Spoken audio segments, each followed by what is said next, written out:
মঠ মন্দির মানে কি?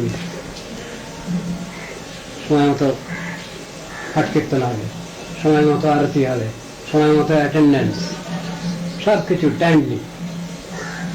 যাদের সময়ের জ্ঞান নেই সেগুলো মানুষ না, সেগুলো অমানুষ।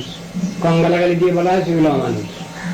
যারা সময় মতো নিজেদের সাধন ভজন করে না, নিজেদের নির্দিষ্ট সেবা কাজ করে না, বলে সেগুলো মানুষ না, সেগুলো জন্তু জানোয়ার।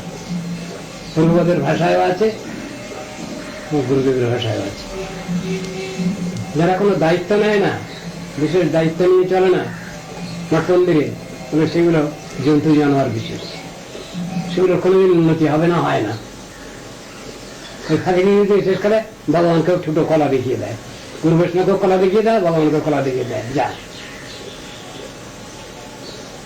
ব্যাপার বর্তমানে তাই হচ্ছে, আর কি হবে।